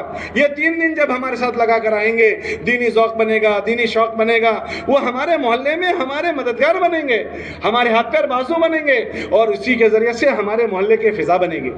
اور تیسرا نفع یہ ہوگا کہ جب یہ ذمہ دار 3 دن کی جماعت لے کر اطراف کی بستیوں میں جائے گا تو اطراف کی بستیوں میں اس کے 3 دن کی برکت سے وہاں مسجدوار جماعت بنے گی، وہاں تشکیلیں ہوگی، وہاں بھی حرکت وجود میں آئے گی، تو اس کی حرکت سے بستیوں میں بھی حرکت آئے گی۔ اس لیے شیطان کوشش یہ کرتا ہے کہ ذمہ دار ساتھی 3 دن ہی نہ جائے، جب یہ 3 دن جائے گا تو سارے کام ہوں گے، تو اسی کو کسی طرح معذور بنا دو، اسی طرح اس کو کمزور کر دو اور معذور بنا کر اس کے 3 دن سے روک لو، تو نہ رہے بانس نہ بجی بانسوڑی، کہ اس نے بانس بنایا اور پوری دنیا میں بانسوڑی بجا رہا ہے، کہ یہ اپنی ذات سے کھڑا ہوا تو پتہ نہیں 20-50 لوگوں کو کھڑا کرے گا، اب اس کو کیا کرو کہ اسی کو کسی عذر کر کے گھر بٹھا دو، کیونکہ وہ تبلیغ سے منع نہیں کرے گا کہ مجھے 3 دن نہیں جانا، لیکن یہ اس کو عذر کرنا سمجھائے گا۔ ہاں، عذر کرنا۔ شیطان جو ہے شیطان وہ جانتا ہے کہ یہ نماز نہیں چھوڑے گا، تو جب آدمی جماعت سے لوٹ کر آتا ہے نا تو اس کو تبلیغ نہیں چھوڑواتا، آہستہ آہستہ ایک عمل کمزور کرتا ہے، پہلی صف میں سے دوسری صف میں، دوسری میں سے تیسری میں، چوتھی میں، پھر اکیلا نماز پڑھتا ہوتا ہے، پھر نماز چھوڑنے والا بنتا ہے۔ یہ دانت گرتے ہیں سارے ایک ساتھ نہیں گرتے، پہلے ایک ہلتا ہے، پھر دوسرا ہلتا ہے، پھر چوکٹا نیچے آ جاتا ہے، دیوالیں گرتی ایک ساتھ نہیں گرتی، اینٹیں ہلنا شروع ہوتی ہے۔ ایسے یہ شیطان جو ہے نا وہ جانتا ہے کہ تبلیغ سے منع نہیں کرے گا، تو کیا کرو کہ اس کو ابھی عذر سمجھاؤ کہ ہاں گش میں تو جانا تھا، 3 دن تو جانا تھا، لیکن تجھے شوگر ہو گئی ہے، 3 دن تو جانا تھا لیکن ابھی تیرا بلڈ پریشر بڑھا ہوا ہے، 3 دن تو جانا تھا لیکن تیرے ابا گھر میں بیمار ہے، اور وہ دوسرے بھائی جو ہے نا وہ خدمت نہیں کر رہے ہیں، تو تیرے ذمہ خدمت ہے، تو چلا جائے گا تو ابا کو کون کھلائے گا پلائے گا؟ قسم کے عذر سمجھاتا ہے۔ اب یہ بلڈ پریشر کے ساتھ دکان روز جا رہا ہے، جماعت میں نہیں جا رہا، یہ بلڈ شوگر کے ساتھ بازار میں جاتا ہے روزانہ، ایک گاؤں سے دوسرے گاؤں جاتا ہے۔ شیطان جو ہے نبیوں سے پہلے پیدا ہوا ہے، نبیوں سے پہلے اس نے آدم علیہ السلام سے لے کر سارے نبیوں پر محنت کی ہے، سارے ولیوں پر، تو ہماری بھی نبض دباتا ہے، کسی کی نبض بیوی کے نام کی دبا دیتا ہے، کسی کے بچوں کے نام کی، کسی کے جاب کے نام کی، کسی کے شوگر کے نام کی، کسی کے بلڈ پریشر کے نام کی، کسی کے گھٹنے دکھتے ہیں اس کے نام کی، کسی کے کمر دکھتی ہے اس کے نام کی، وہ اس کے تبلیغ کے علاوہ سارے کام سب کرتا ہے، باقی عذر سارے تبلیغ میں آ گئے، وہ سب کے نبض زبانہ جانتا ہے۔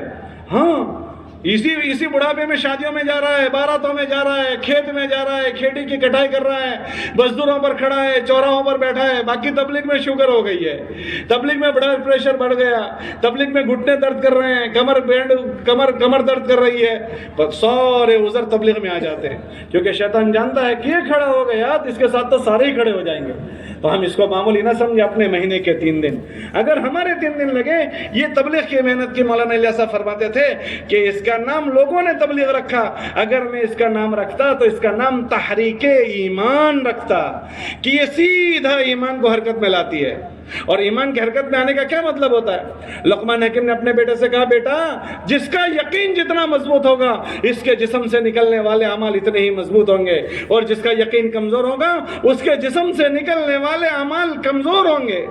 عملوں کا دار و مدار یقین کے ساتھ جڑا ہوا ہے۔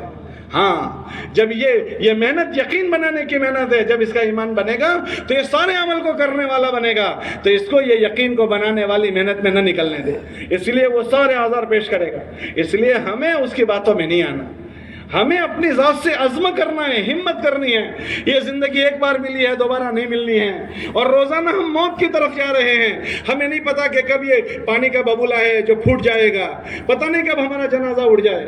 گزشتہ ان دنوں میں جو اجتماعات ہو رہے تھے، تو آج 17 کے بعد اب یہاں اجتماع ہوا ہے، جو لوگ 17 میں شریک ہوئے تھے ان میں سے بہت ساروں کا وہ اجتماع آخری اجتماع تھا، وہ قبروں میں جا چکے، ہمیں نہیں پتا اس میں سے کتنوں کے لیے یہ اجتماع زندگی کا ہو سکتا ہے یا آخری اجتماع ہو سکتا ہے آخری اجتماع ہو، آئندہ ہم نہ دیکھ پائیں، تو شیطان ہم کو امید دلاتا ہے کہ نہیں ابھی تو تیری بہت زندگی باقی ہے، ابھی بہت جینا ہے، وہ اس کی امیدوں پر ہمیں ٹرخا دیتا ہے، تو ہمیں امیدوں پر ٹال نہیں دینا ہے۔ ہاں کتابوں میں آتا ہے ٹلوانا شیطان کا کام ہے، التسویف من الشیطان، سوف ابھی نہیں بعد میں کریں گے، اور بعد میں کبھی ہوتا نہیں ہے۔ ہاں کتابوں میں لکھا کہ اکثر بات کرنے والے جہنم والے ہوں گے، کیوں کہ وہ بات کرتے کرتے کر ہی نہیں پائے ہیں۔ کسی کو پوچھو بھائی چلے میں جاؤ گے، کہ جی نہیں ابھی نہیں بعد میں۔ تو یہ آپ جو بات بولتے ہو کب سے بولتے ہو؟ کہ کوئی 2 سال سے بولتا ہے، کوئی 5 سال سے بولتا ہے، کوئی 10 سال سے، کوئی 20 سال سے، کوئی 30 سال سے بات کا بولتا ہے، اور بعض تو بڈھے ہو گئے بات کا بولتے، اور بعض تو بات بولتے قبر میں چلے گئے۔ تو وہ انکار نہیں کرواتا، یوں بلواتا ہے بعد میں کریں گے، اور اسی میں ٹلواتے موت آ جاتی ہے۔ تب اس کی باتوں میں نہیں آنا ہے۔ مہینے کے کم سے کم 3 دن ہمارے کسی حال میں نہ جائیں، اور ذمہ دار ساتھی اپنے ساتھ 3 دن کی جماعت بنائیں، تاکہ محلوں کے نوجوان یہ دین والے بنیں، دین کی محنت والے بنیں، اور دیہاتوں میں جائیں، دیہاتوں میں 72 گھنٹے اچھے لگائیں، تاکہ دیہاتوں میں نقد جماعت بنے، مسجدوار جماعت بنے۔ ہر علاقے سے نقد جماعت بنانی ہے، ہر علاقے میں مسجدوار جماعت بنانی۔ اگر اتنا بڑا مجمع اس چیز کو ٹھان لے تو ایک ساتھ پورے ضلع میں چہل پہل ہو جائے گی، اور ایک بستی پر محنت ہو جائے گی، ہر مسجد پر محنت ہو جائے گی۔ پھر اللہ صحت دے، عافیت دے، سال کا چلہ لگائیں، پھر اسی چلے کو لے کر ہم صوبے میں بھی پھریں اور پورے ہندوستان کے اضلاع میں پھریں، پھر اللہ ہمت دے، پھر بیرون کے سفر کریں۔ چاند سورج اگتا ہے وہاں بھی جانا ہے، اور سورج ڈوبتا ہے وہاں بھی جانا ہے۔ ہمارا وجود اسی کے لیے ہے۔ جب ہم طے کریں گے اللہ اس کے اسباب بھی پیدا کر دے گا، اور اللہ ہم کمزوروں کو اس کے لیے استعمال بھی کر لے گا۔ اس لیے آج اس اجتماع میں اس کو طے کرنا ہے کہ اب تک جو کمزوری اور سستی ہوئی ہے اس میں اللہ سے معافی مانگیں گے، کہ اب تک جو زندگی گزر گئی دوبارہ واپس لوٹ کر نہیں آئے گی، اب جو بچی ہے اس کو ہم قیمتی بنائیں گے اور اس میں سرمایہ کما کر جائیں گے۔ آخری بات مولانا عمر صاحب کے سناؤں۔ حضرت مولانا عمر صاحب فرماتے تھے رحمت اللہ علیہ، ہم بانجھ نہیں مریں گے۔ جی بانجھ کس کو کہتے ہیں؟ کہ جی بانجھ ایسی عورت کو کہتے ہیں جو اکیلی تھی اور اکیلی مر گئی۔ یوں فرماتے تھے ہم انسانوں کو کما کر اس دنیا سے جائیں گے، ہزاروں انسانوں کو کما کر جائیں گے، بانجھ نہیں مریں گے۔ اکیلے تھے اور اکیلے مر گئے نا، کہ ہم اپنے بستی میں بھی محنت کر کے گئے ہیں، اپنے دیہاتوں میں بھی ہم سے محنت ہوئی ہے، ہمارے ضلع میں اور پوری دنیا میں۔